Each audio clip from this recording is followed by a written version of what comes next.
Panay ang pag-trash talk ni Jack Rowan sa Gilas sa bawat opensa na kanyang nagagawa at aminin natin na nagaw nilang pakabahin ang mga Pinoy basketball fans dahil sa laki ng kanilang lamang sa first quarter at nadala naman si Jack Rowan sa lamang nilang ito pero gaya ng nasabi ng karamihan, huwag unahin ang yabang hanggat hindi pa nga natatapos ang laro pero si Jack Rowan nauna ang yabang kaya naman doble talo ang inabot nila mula sa Gilas team at mga Gilas fans. Wala na tayong masabi pa sa ating Gilas team dahil na rin sa talaga namang binigay na nila lahat sa finals. Hindi nagpadala sa malaking kalamangan ng Thailand noong una at talagang lumaban sila para makahabol sa score at makalamang hanggang sa katapusan ng laro. Coach Norman Black, ito na ang kanyang ikalawang gold medal sa Southeast Asian Games bilang isang head coach at hindi tayo binigo ni Coach Norman noong siya naman ang naatasan ng manguna sa ating Gilas team. Malinis ang record ng Gilas, wala silang talo. Inalis nila ang kalaban, isang complete sweep para kay Coach Norman Black at sa Gilas team natin.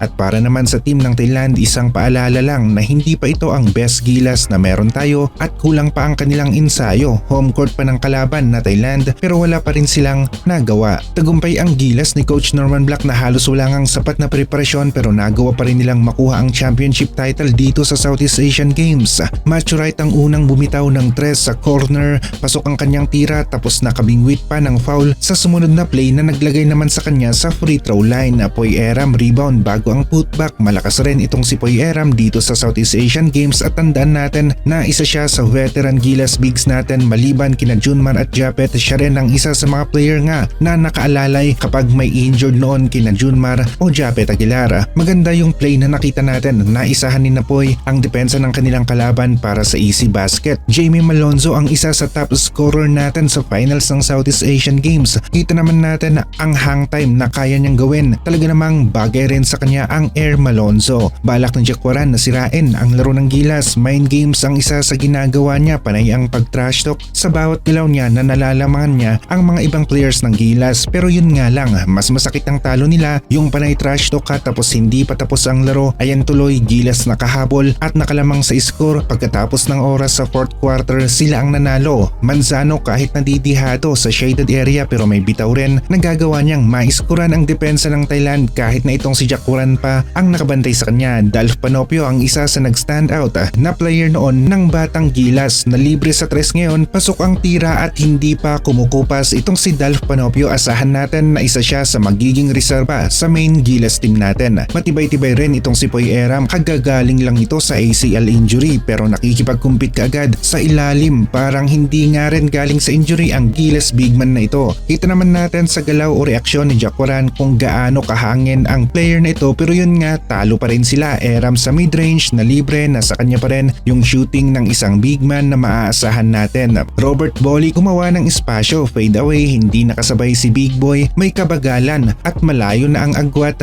ng kamay ni Bolik for 2 pumasok. Malaki rin ang ambag ni Bolik sa championship game na ito ng Gilas. Free throw na naman niya, dagdag puntos para sa Gilas team. Bolik ginamit ang bilis, step back ulit, defender ng Thailand, napapakamot na lamang kapag ganito ang eksena. Malonzo kitang-kita kung saan babagsak yung bola, hinabol, nakuha niya ang rebound, may sumabay na sa kanya na isang defender sa kanyang putback pero Malonzo hindi nagpapigil, pasok ang kanyang attempt sa play na ito. Maturite, maganda ang pwesto sa ilalim, hindi naman sinayang ng kanyang kakampi ang pagkakataon, mabilis na pasa para sa mabilis na atake, easy basket para sa team ng Gilas. Malonzo nga rin ang isa sa bida ng final games na ito, malaki-laki ang nagawa niyang ambag. Pansin natin karamihan sa mga shooters natin maganda ang ipinakita sa 3-point area at heto naman si Kuya Maturite, tamang-tama ang tirada, 3 points para sa Gilas team. Maging si Bobby Ray Parks nga rin ay hindi na nagpapigil, uminit ang kanyang mga tres sa oras na kailangan ito ng Gilas at ang resulta ay pinaiyak nila ang team ng Thailand. Kita naman itong si Jack Rowan, iba ang angas, talagang pang-asaran ang galawan pero hindi rin naging epektibo laban sa Gilas team natin.